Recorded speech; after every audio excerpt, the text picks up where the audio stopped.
So hi guys, welcome back to my channel. I'm Garrington and this is Dark Sky Photography. I'm in my garden at the moment. Tonight it's going to be some pretty good weather, but the moon is pretty full, about 70 to 80% full, and so landscape astrophotography is going to be difficult, so I have something else planned for tonight.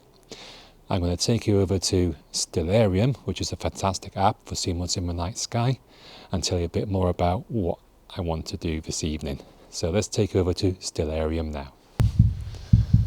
So hi guys, we're in Stellarium. This is the Stellarium web version. Nice and easy to navigate, so we can look around to the south, to the west, to the north, and see what's around in my night sky this evening. And so coming up to 6 o'clock, we've got Venus setting. So we're not going to go for Venus, but we have Saturn, the Moon, Uranus, and what else is going to appear? Jupiter there. Let's run the time frame along a bit. Yeah, so we've got Mars too. So Jupiter and Moon are pretty well placed in the night sky, and Saturn if we do it a little bit earlier this evening.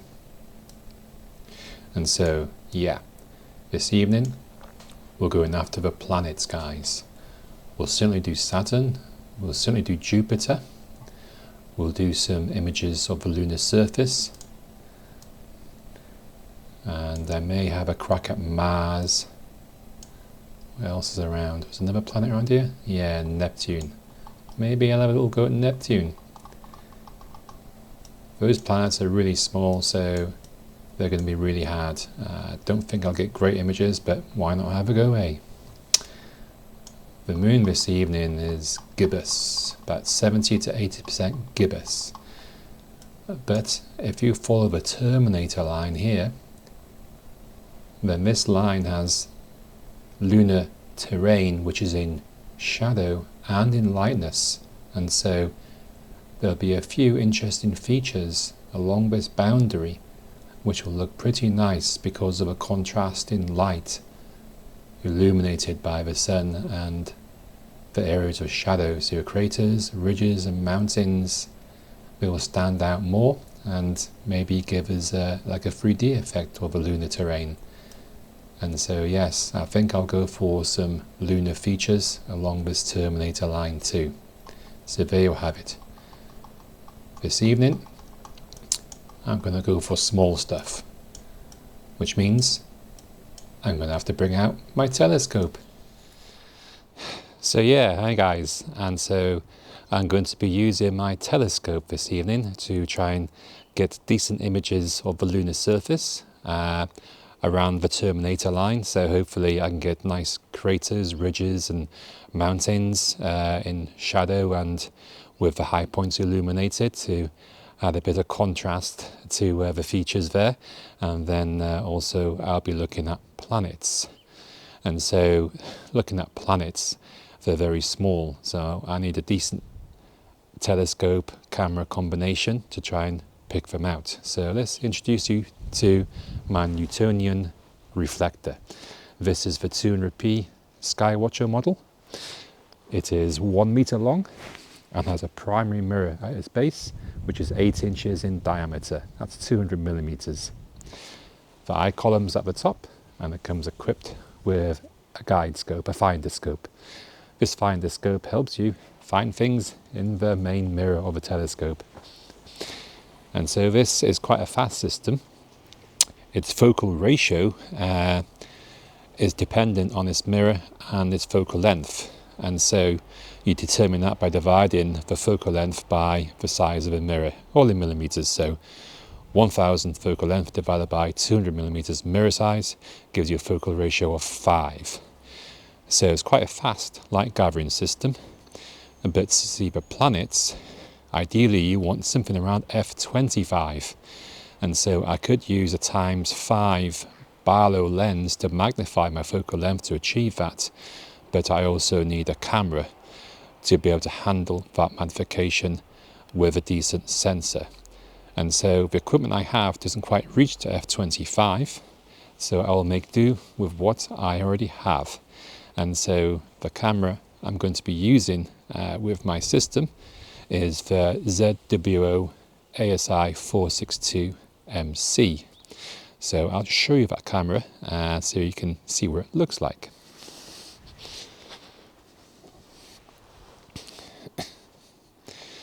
There it is.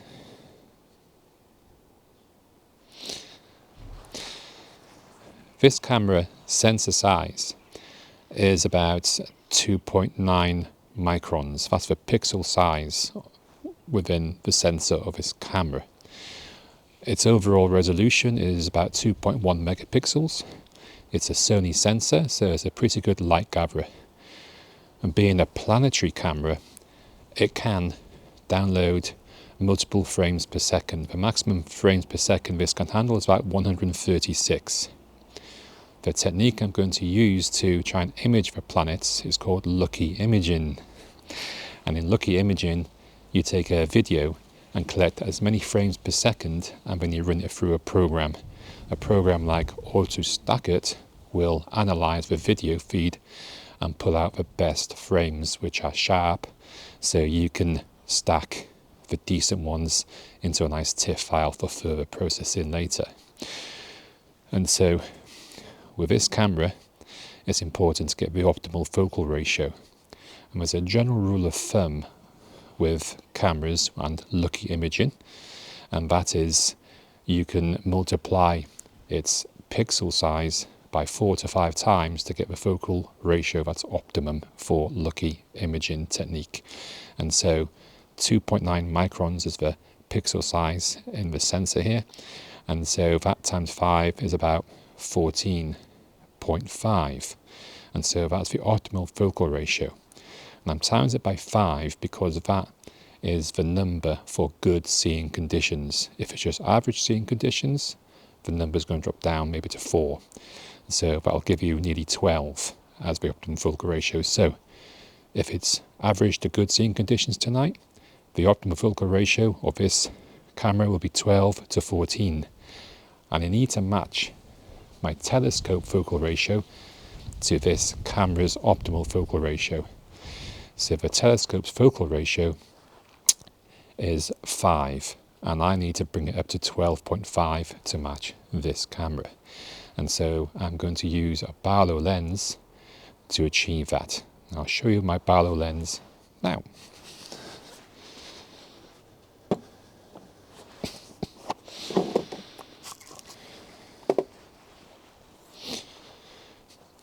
This is my Barlow lens. It's a Televue times 2.5, and so this multiplies my telescope focal ratio by 2.5 to take up to 12.5, which more or less matches the optimal focal ratio of a camera sensor. And so my imaging train and my camera image acquisition focal ratio are now matched up to give me the best chance of seeing these planets and decent lunar surface detail this evening. Okay, so that's the theory out of the way, and now we need to make sure that the telescope is in good condition to maximize the ability of the camera and the Barlow lens. And so you want to make sure that your mirrors are clean and that they are collimated. And so I've already done that with my telescope. If you're going to collimate it, I like to use a laser collimator because it's quite easy. I'll just show you the laser collimator. All this does is shine a laser into the eyepiece of the telescope, and so you put it in the eyepiece column, and you want to make sure that the laser is targeted in the middle of the bullseye. I'll show you that. And also okay, so I'm slightly off center there, so I'm going to adjust the primary mirror angle so it better positions this laser light into the center of the target. And so there's adjustment knobs at the back of the telescope here, which I'm just going to adjust now so I can make sure this is properly collimated and that the laser light enters the target, and the little hole in the middle will cause it to disappear when it's properly targeted.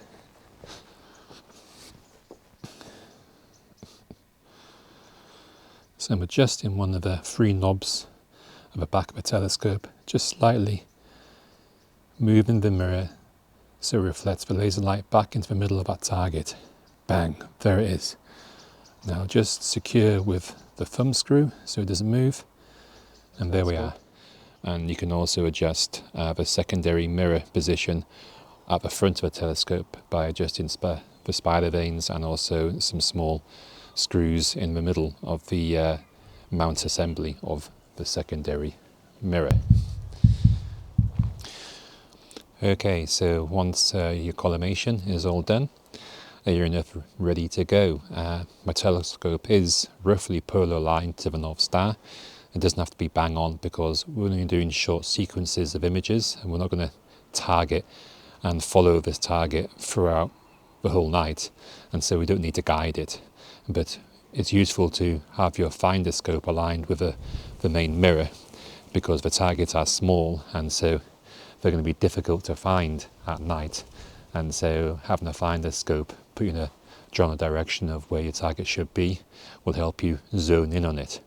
And the other thing I'll use to zone in on my target before I attach my camera is an eyepiece, of course. And so I'll show you the eyepiece. So this is a star guider, and it's a 25mm, so get quite a good wide field of a night sky. I put this into the eyepiece column.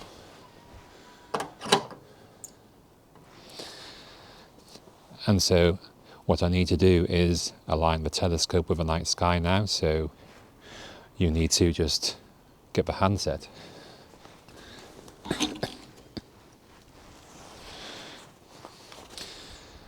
Handset, I'll enter the date after I switch the telescope on and whatnot, and I'll do a 2-star alignment just to make sure the telescope knows whereabouts it's looking at in the night sky. And so the eyepiece will then help me when I aim at my first target, which might be Saturn, it might be the moon, and then I'll remove my eyepiece once I'm happy I'm dead center in it and replace it with the camera.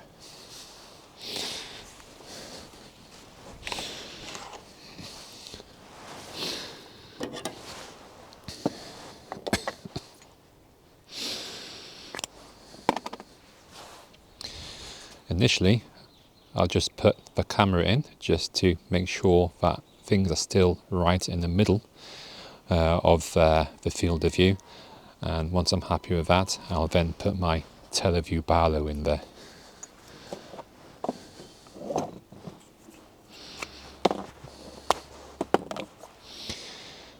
And by the way, I'll be using filters on my camera. Currently on this camera we've got the ZWO 1¼ inch IR cut filter, and so the IR is infrared and this cuts it out, only allows the visible wavelengths to get through. And so being this camera is a colour camera, it'd be nice to have some colour images of a couple of the planets, eh? So this filter allows just the visible wavelengths to come through, and that way we'll get our colour images. I also have an IR pass filter, and what that does is only allow the infrared to pass. It doesn't allow the visible wavelengths to come through, so when I apply the IR pass filter, it'll be a black and white image. And the reason I might do the IR pass filter is that it's a longer wavelength, and I have to aim this telescope through a rather turbulent atmosphere of our Earth. And as I'm sure you'll see on the computer screen later, when I get these planets and lunar surfaces on screen for you, you'll see wobbles and you'll see disturbances caused by our thicker, turbulent atmosphere. Well, the longer wavelengths of infrared cut through it better, and so even though it's a longer wavelength, I might get a sharper image. Even though it'll be black and white, it's probably still worth doing. So I will do images with the IR cut filter, which is the colour one, and the IR pass filter, which will result in black and white ones. And so yeah, we'll put the whole assembly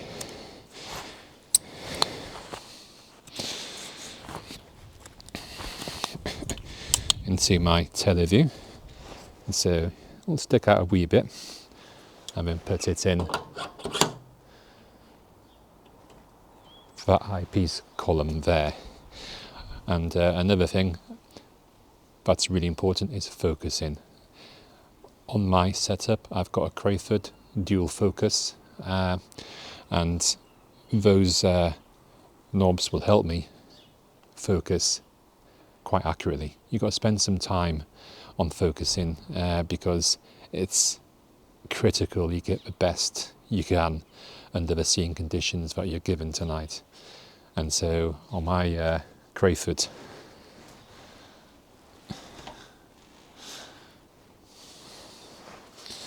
I'll just show you closer.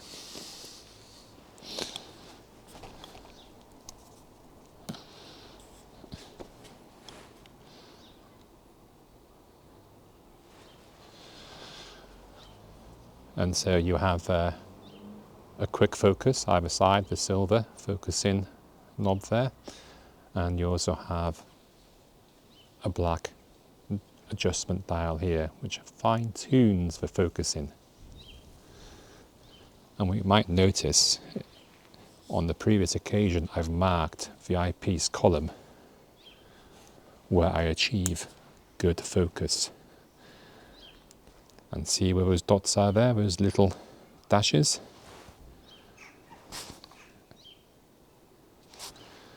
That marks the spot where I've got good focus with a Televue times 2.5 Barlow with this camera.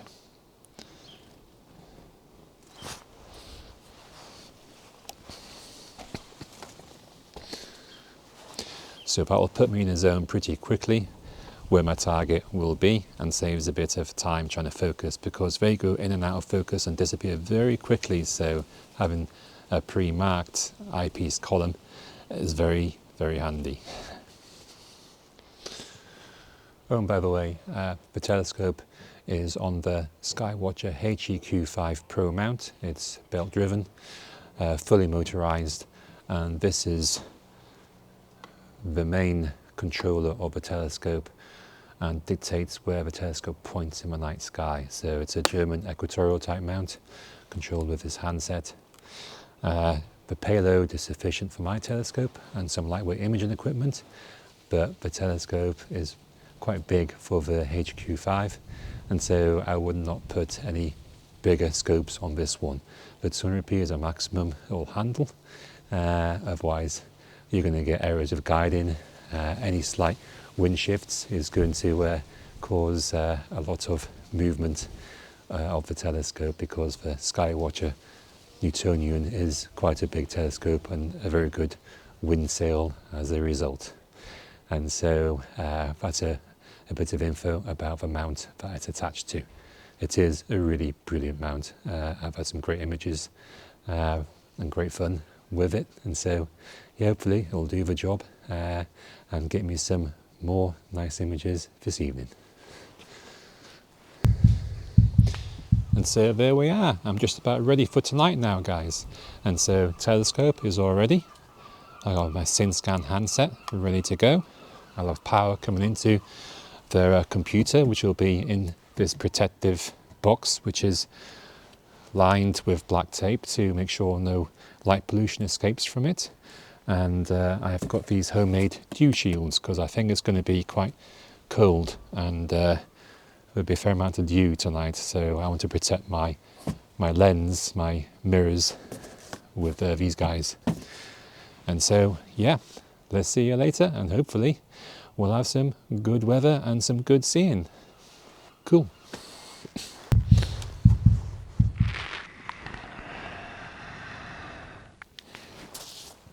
And so I finished my 2-star alignment, and now I'm going to select Saturn off the object list on the handset here. So I'm on solar system and it will list Saturn here for me. And I've done the alignment properly, then the telescope should slew to Saturn near enough, and we can make a start on trying to image that planet and hopefully we'll get some detail of the rings and the planet's surface too. So here we go.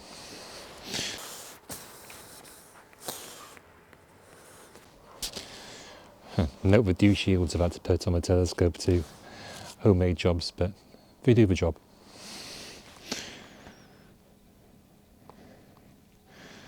Right, let's aim at Saturn.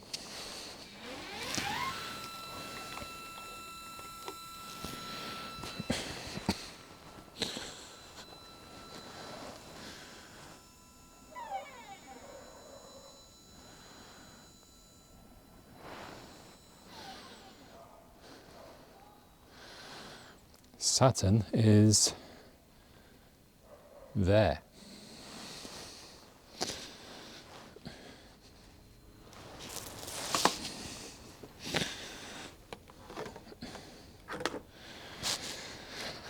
We've got Saturn right in the middle of the eyepiece, and so now I'm going to switch the eyepiece out and put the camera in, and then we'll go over to the computer and see what we can get on the screen.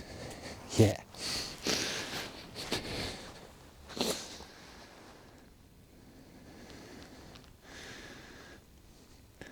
Right, let's head towards the control center.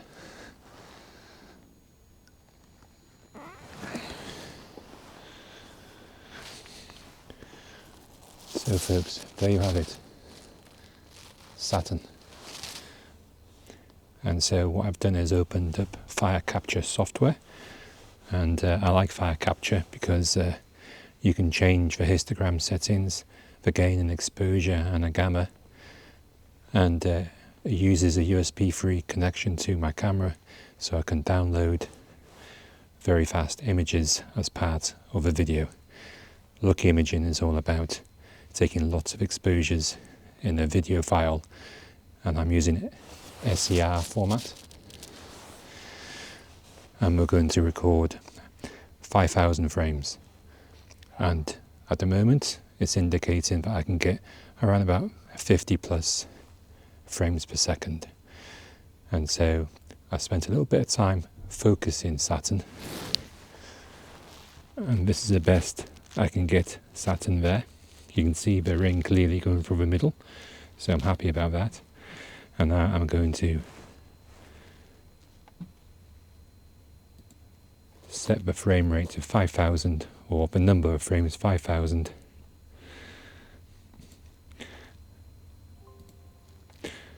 And I'm going to press record now. So here we can go and see it recording the frame rate at over 50 frames per second. On the histogram we can see the blue, the green, the red at around 50%. You don't want to go higher than 80%. You don't want to blow up the highlights either. And so 50 to 60% is a good range. And so if you look at the turbulent nature of our atmosphere here, you can see there's going to be a lot of frames rejected. So I use Firecapture to record the video in SER format, and I do about 5,000 frames, and then we'll do a region of interest around the planet Saturn and do the same again, and just see if the detail comes out better than the current setting, which is max resolution of the whole image field. And then I'll swap out the IR cut filter and bring in the IR pass filter, and I just want the longer wavelengths of the infrared to better penetrate this murk which I'm looking through at the moment, and those longer wavelengths should hopefully produce a sharper, more detailed image. And there we are. So we've just done 5,000 images. So next up, region of interest. So I'm just going to draw around Saturn here. Go.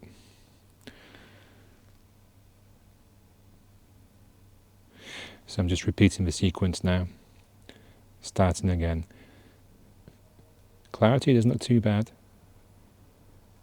There's going to be some sharp frames in this video sequence, and so I'll keep at it, Try to get to 5000. If it drifts off, I'll just stop.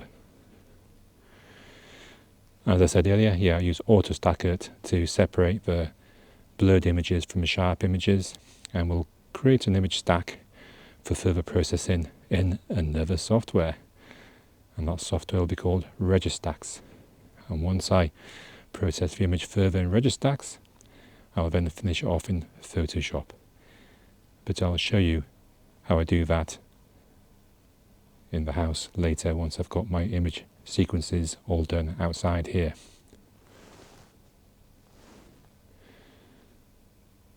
Hopefully the scene's going to improve a bit. Seems to be looking a bit clearer looking at the moon. I'm going to have to stop this image sequence now. No, it's still within the region of interest, just. I'll keep it going to 5000.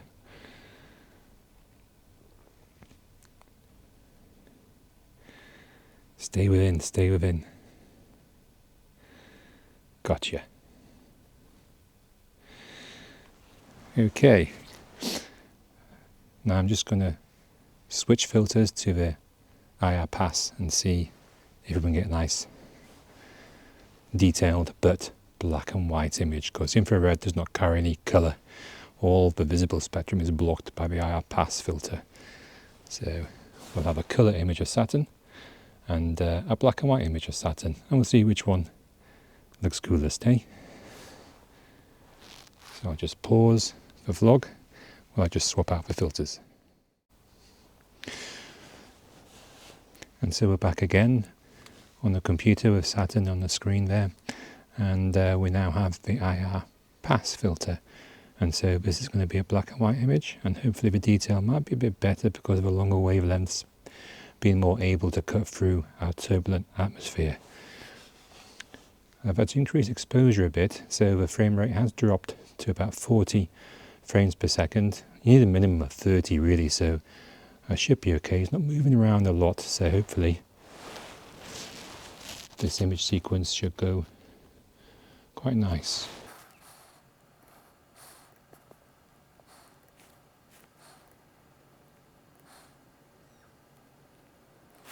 And I've just set the sequence to 3000 frames because I'm on the lower frame rate here, barely hitting 30 frames per second. My exposure is nearly 3 times that of the colour filter, and so yeah, I've had to compromise. But because it's not moving around a lot, I'm still hoping we'll get some good detail here. And again, once I've done 3000 frames on this video sequence, I'll then do a region of interest around Saturn with this filter, and then I'm going to move off to another target.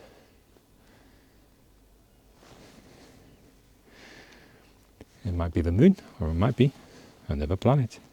Stay tuned.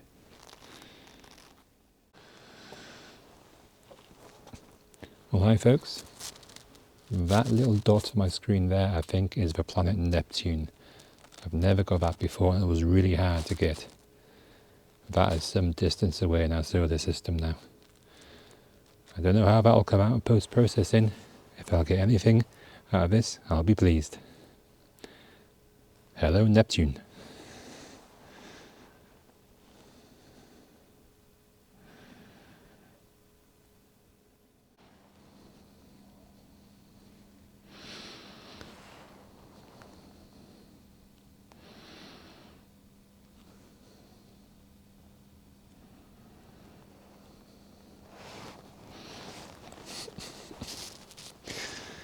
So hi folks, my next target is the moon, and so I'm looking at the Sinus Iridium, I think it's called, Sinus Iridium, plain and plateau in the northwest part of the moon, and so it's on my computer screen now.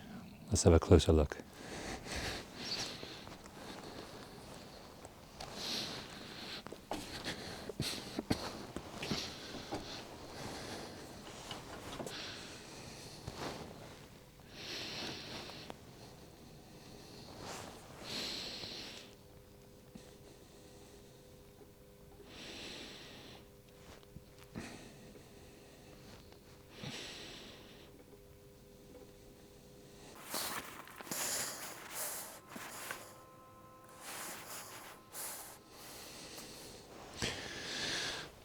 So that's Sinus Iridum and the mountains of the Montes Jura. And we can see the shadows in the craters here because we're pretty close to the Terminator. So we've got the light area and the dark area over there. So again, I'm doing 5,000 frames and I'll stack them and sharpen them in Autostakkert and then further increase the sharpening in Registax. And so I'll do several moon features and then I'll put them up at the end of the vlog later for you. Right, time to find another one.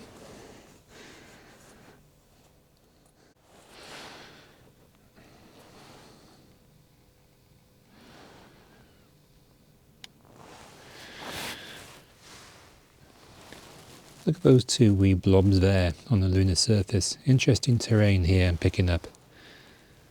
Not too much turbulence. I am using the IR pass filter, so there's no visible spectrum here. Again, longer wavelengths just to help cut through the Earth's atmospheric turbulence and see these details better. I'm not too sure if they're volcanoes. I don't know. I'll have to find out for you guys.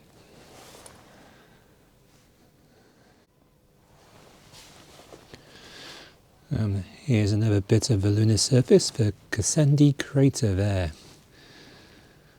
So approaching the south pole of the moon now. Another interesting feature, we have some backlift of where an asteroid hit the lunar surface and the crater rim in shadow there. Some interesting terrain and features over to the left of the image. Yeah, pretty decent quality. This will look pretty nice after processing. Cool.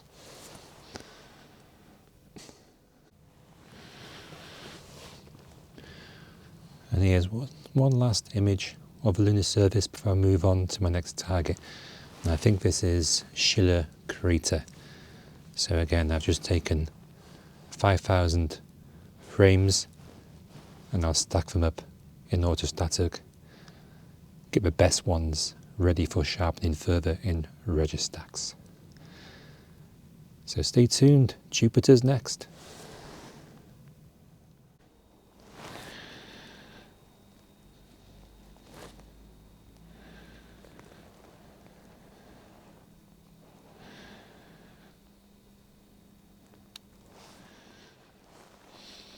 Yep, I'm on Jupiter, and there's 3 of its moons you can easily see on the laptop screen there.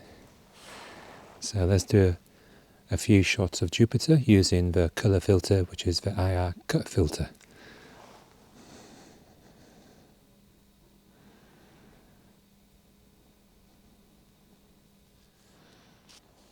So hi folks, I'm on Jupiter, and so I'll probably finish off here on Jupiter, but I might have a crack at Mars if it shows itself later. Yeah, why not? Because Mars, you know, it's going to be in opposition in January next year, and we're in mid-November nearly, so it's probably worth having a go at Mars. So yeah, if it crops above my house roof later on tonight, I'll finish off on Mars, but yeah, I'll carry on to Jupiter, do some shots. I've just exposed for the moons, and now I'm going to expose for Jupiter and see how much detail I can get on this great big gas giant in our solar system. Okay, crack on.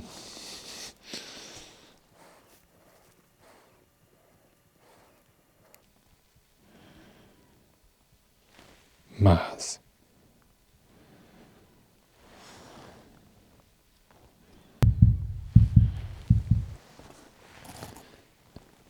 That little planet there is Mars.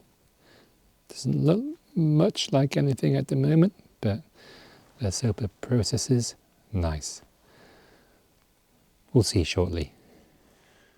Well, hi folks. We've come to the end of my imaging session now. I've finally got on Mars. I finally arose above my neighbour's chimney. And so I'm just taking 5,000 frames of this small object in my camera sensor, and I'm using the IR cut filter so I can get some colour on the surface of Mars, hopefully, when I process it. It's still very small, struggling with this one, And well, I think it's been quite a productive night because I've managed to image Saturn, Jupiter, some moon features, and we've got Mars now. And I think I got Neptune as well earlier, but I'm not sure. I'll have to process it and see. And so we'll go in the house tomorrow and we'll start processing the images, and I'll show you how I do this using software of Autostakkert to run through the video and pick out the sharpest images, and we'll convert them into an image stack, and that image stack will then bring into another program called Registax, and that will sharpen the image further, and then we can finish it off in Photoshop.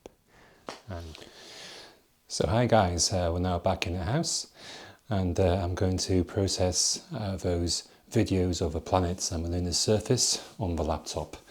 And so I'll take you there in a moment. A brief explanation of why I'm going to process the images on the laptop is that those video files are about 90 gigabytes large, and so they're real big files. You accumulate them very quickly through videoing the planets, and so I'd rather just process them on the laptop rather than transferring those big massive files to my other computer. But what I will do is transfer the finished image into Photoshop on my mainframe, because that will be a much smaller size. But I shall use the software Autostakkert to interrogate the video feed of those images I got to pick out the sharp images. Autostakkert will then stack the sharp ones into a single TIFF file. And with that single TIFF file, I'll import it into Registax. And in Registax, I can use a feature called wavelets. And with wavelets, it will sharpen all the finer surface details of the planet and the lunar surface pretty nicely. And so let's take you over to the laptop again, and I shall introduce you to Autostakkert and Registax, and give you my workthrough on how I think the images can be processed best using that software. So over to the computer. So hi folks again, this is the laptop opened up, and on the desktop we'll go onto the Autostakkert 3 icon, double click on that, and this will load up the program Autostakkert, which is version 3.14, 64-bit, and it's open source freeware, so you can just download a program from the internet. So let's open up a video file from a Firecapture of one of the planets I did last night. So I think we'll go on to Saturn, and let's pick the color version, so the video done through the IR cut filter. Let's choose this one. And so 5,000 frames here, boom boom, 5,000, tells you a bit more about the video.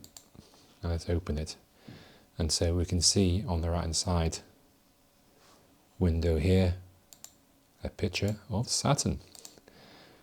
It doesn't look too bad. We can see a ring here, we can see a bit of surface detail on the orb of this planet.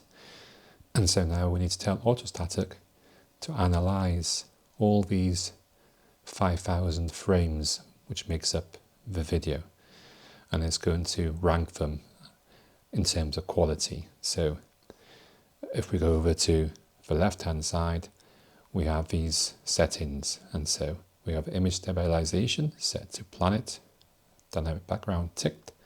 For quality estimator, here's Laplace ratio, make sure that's ticked with a noise robust of 5, which you can change with these little arrows, but I know 5 will be fine. And then click on local quality and analyze. Click analyze. And so there's a percentage bar going across as it analyzes the frames and produces this chart here, this graph. And so these blue lines, the horizontal ones, is the level of quality, all the way to 100 to 75 to 50 to 25, and the amount of frames that is at that quality, again, in increments of 25%. And so down here we've got poor quality. This is looking about 10% of my frames are no good at all. Half my frames at the 50% mark are less than 50% quality. And so what I like to do is try and get about 10% of the best quality. So for me that'll be 25, 12.5 here, 10% here, and we take it up, and so it looks like, yeah, around about 60% quality, if that. So yeah, 75% would be nice, but we're not going to get there. So we'll go for around 60%. And so this is going to be just under 10% of frames. So what I'll do, I'll just change that to 8% of frames, because I just want to get the better quality ones to the left of the curve here. And 8% of 5,000, we're still looking at around about 400 plus frames to stack. So I think that's okay. And so before we stack, we just go on the stack options. So image file is TIFF. The frame percentage to stack is 8%. I'll leave these unticked, but I will tick the RGB line. So make sure RGB align is ticked for your color images. Save in folders, and in the free field you can call it Saturn. I don't bother the drizzle, keep them off. And now to stack, you have to go over to the right hand side of the screen and have a look at the alignment points, because you want to place alignment points on the surface of Saturn. And so the size of those alignment points varies from 24 to 200. 200 is big, 48 is medium small. We'll try that. So we'll click on 48 and then place the AP grid on Saturn, and then you see all these squares all over Saturn. So a big square, small square, they go down as small as 48. I think we might want to try 24, so I'll just clear this grid and select 24 and then place the AP grid. So a lot more smaller squares are gone now on the surface of Saturn, and this will ensure real nice alignment of 8% of the frames I've decided to keep. And so I will now stack those frames into a single TIFF image. So we'll just click on stack and we'll let the computer do its work.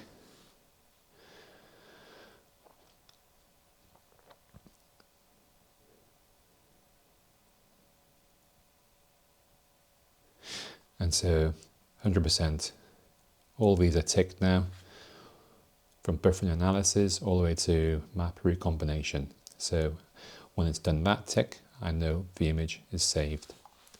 And so the next part of the stage in processing the images is Registax. So I can keep this open and click on Registax. And so I have my Registax icon in the bottom of the screen, just there. And we're going to double click on Registax, which is another free program you can get from the software. And I love free programs. Astrophotography is expensive enough, so anything that's free helps me.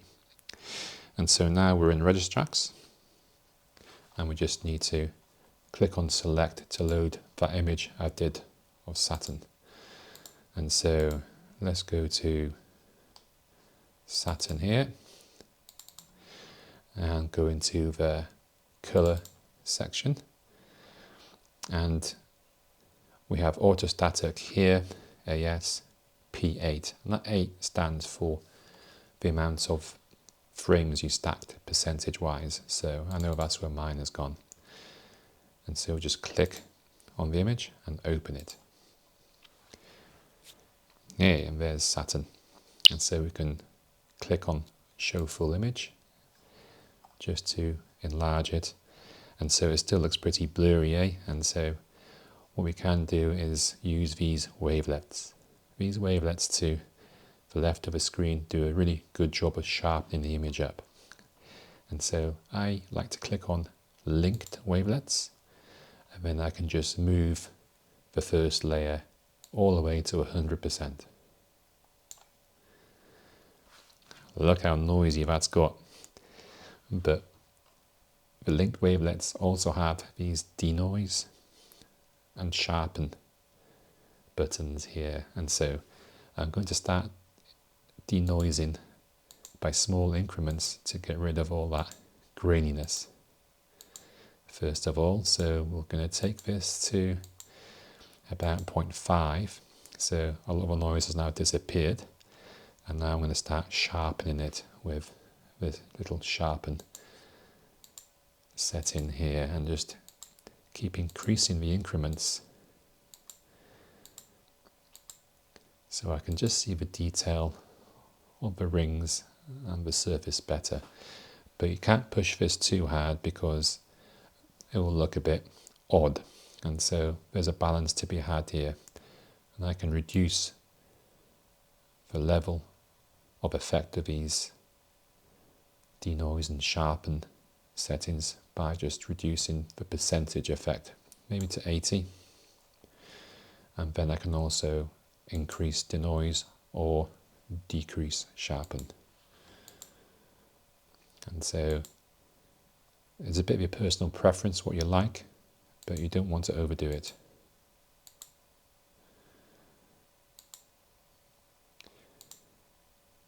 And so I'm thinking I'm getting close to where I want to be. 0.8 denoise, 0.24 sharpen, and I can just adjust a bit further by moving it up to 90% perhaps, then dropping back down if I want to. That's not bad. And if you're happy with that image, you need to select Do All, because you'll find out on small planets the rings haven't been included, for instance. So let's do All and see how things look. So originally it was quite blurry, and now it's gone much more sharper. So the whole image has been adjusted. On the right hand side you've got these functions over here, and sometimes it's useful to apply an RGB align again, and with that you just enlarge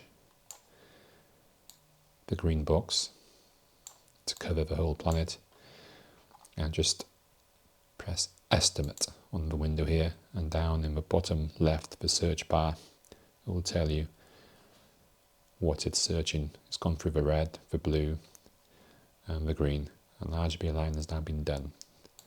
And once you've got RGB align done, you then select RGB balance, and it shows you where all these red, greens and blues are on this chart here. And you have counterweight, so everything's on 1 now. You can try to select auto balance. Sometimes this works okay, sometimes it doesn't. So let's press auto balance and see what happens. That's quite nice, it's less yellow. And so I quite like, on this occasion, this effect. So we'll close that down. Also, if you look at gamma can be quite good for increasing the lightness or darkness of the image. Now, is this image a little bit too light? Let's reduce our gamma curve slightly. Just a little bit darker, that'll do. Once you're happy with your image here, save it. So I can save the image, and I can put it in, say, the picture library. We'll put it there, and I'll call it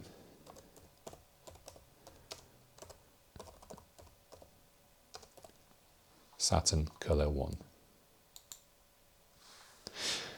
And so what we'll do now, we'll go to Autostakkert again, and this time we'll do a lunar surface one, because it's slightly different for lunar surface. So I'll just show you that one so you get the idea. So we'll click on Moon. We'll click on the first one we did. Press Open. We need to clear this alignment point field here, get rid of the grid, so just click that button. And we also need to de-zoom.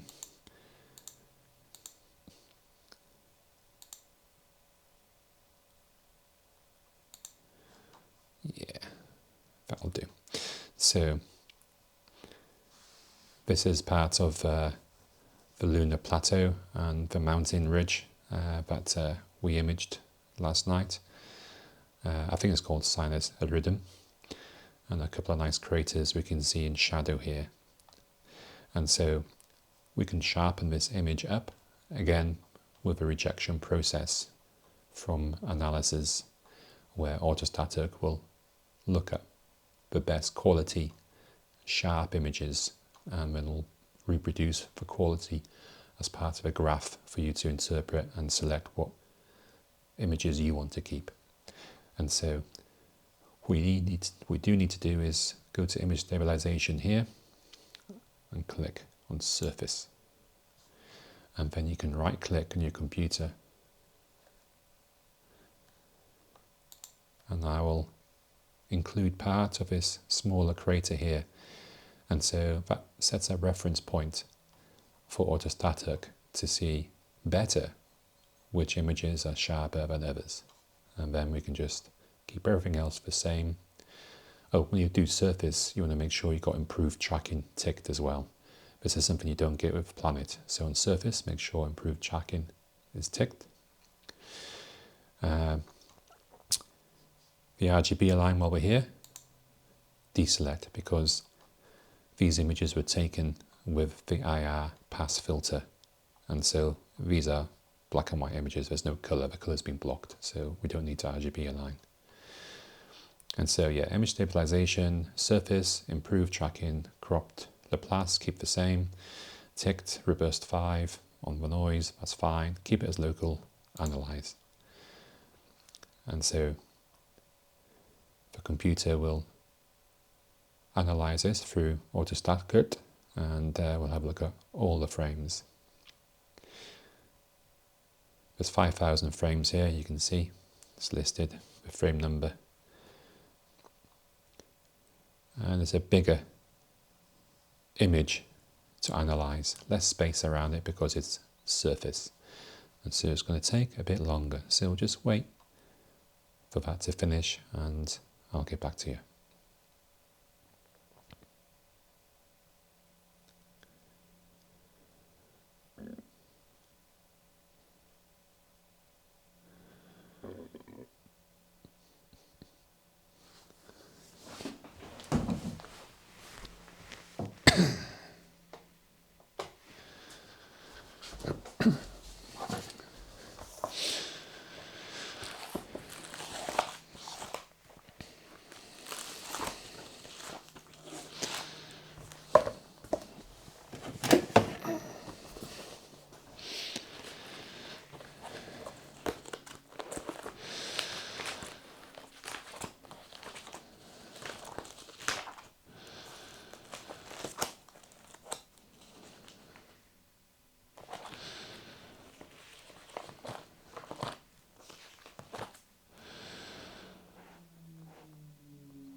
Okay, we're back on, and so this is our quality graph, and so we've got some really good images here. They're nearly 100% blur free, and there's a few at the bottom end where there's, yeah, not so good ones. But on the whole, the quality chart and graph looks pretty good. If we look at this intersection here, right there, where the arrow is, we're intersecting halfway through this division which is 25%. So half of that is 12.5% of our images are intersecting at the 75% quality line. And so, yeah, I think I'll have that. So I'm going to go to my frame percentage to stack and round it up to 13%. And so 13% of 5,000 frames, that's not bad. That's around, yeah, $600 frames I'm going to stack here to get a single image. And so we'll just, again, leave sharpened and checked. I'll leave Registax to do that. We don't need RGB align. Save and folder stack name. Let's give it a prefix of moon. Drizzle, no, keep that off. And so stack is not highlighted because we need to place an alignment point grid on the surface of this image. And so what we're going to do is select bigger alignment points and place the AP grid using 104. And there's plenty of alignment points using just 104, so many I don't think I'll need to go any smaller. And then hit stack.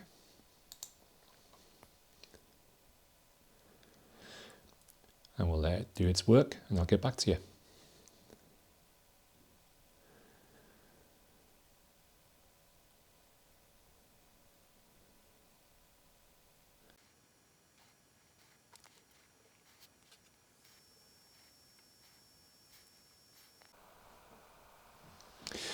And so the computer and the software has done its thing. It's finished stacking the image of this lunar surface into a single TIFF file. And so we will now go back into Registax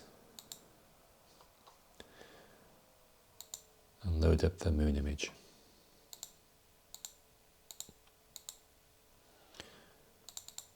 Back to moon. And ASP13, because 13 was the percentage of frames I stacked. So that's a quick indicator that you're on the right image here. We'll open it up and see how it looks. Okay, let's resize the image. So show full image. So that's not bad, is it? I've not touched this yet. And so this is Sinus Iridum, which I think it means Bay of Rainbows. And this is the Jura Mountains here, and that crater is called Sharp Crater. This one, not too sure. I think it's something like, nope, don't know. Okay, so what we're going to do now, as before, we're going to use linked wavelets, and we're going to move this slider all the way over to 100. Bear in mind that this has remembered my previous settings of a planet, 0.8 on denoise and 0.24 sharpen. And this only does a small sector, so to see the whole effect of the sharpening wavelets, you need to select do all, so let's do that.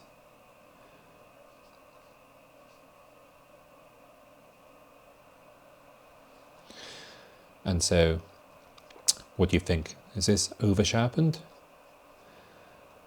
Let's bring it back to about 70%.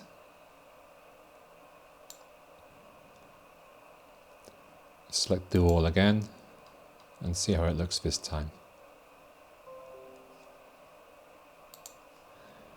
That looks better. It doesn't look too over sharpened. Doesn't look too soft either. And so you can play about with this image a bit more if you wish. Maybe I'll reduce the sharpening to 0.22. Click do all again.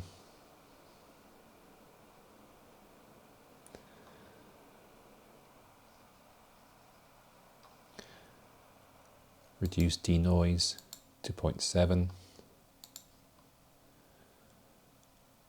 Because I felt it was just a little bit soft then.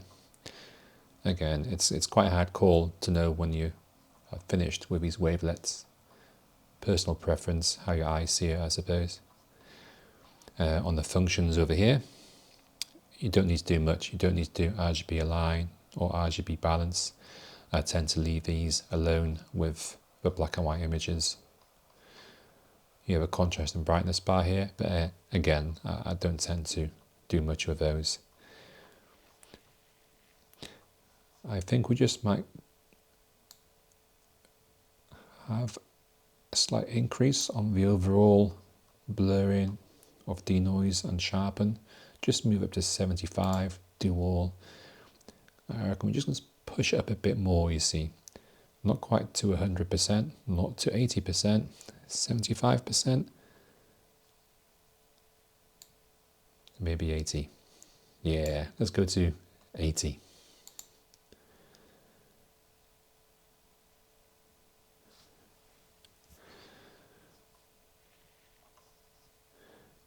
And we'll move the sharpening up to 0.24 again.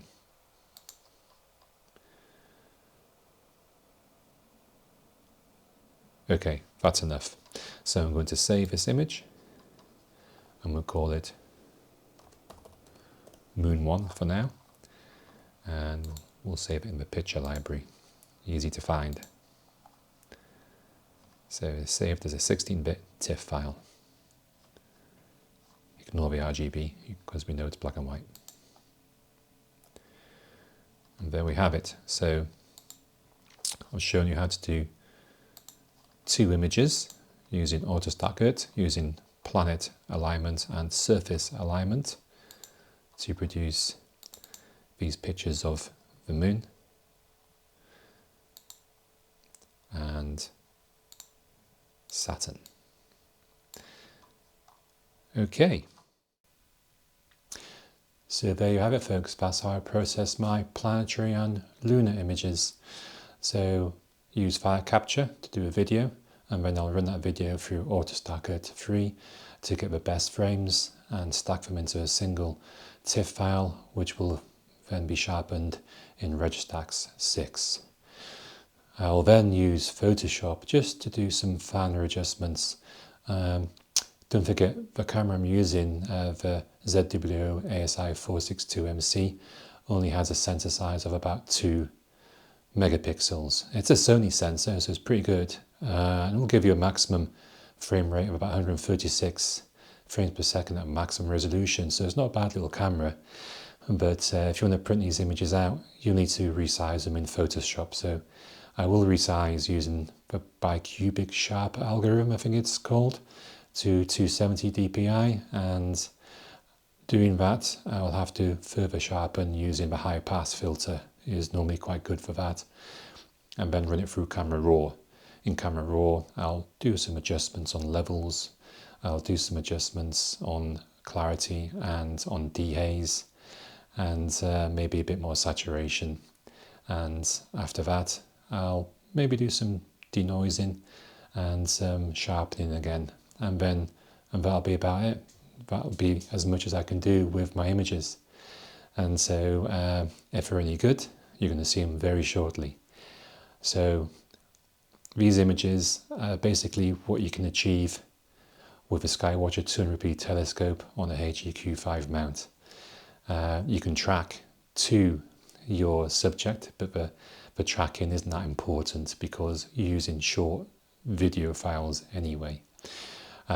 But using an 8-inch mirror on a 100 centimeter length scope, you need something like that to get some fast light gathering power to help you and get the detail and quality of these images. And it is probably the minimum type equipment you will require to do this sort of thing. Otherwise you're going to struggle. And also you need real clear skies and no wind. So if my images do come out nice in Photoshop, you're going to see them very, very shortly. And if you do go out there to have a look for a night sky, stay safe of course, and I hope you have clear skies. If you like my video, give me the thumbs up, subscribe if you want, and hopefully I can do another one for you all before too long on another astro adventure somewhere. So till then, here are the images, and you all take care.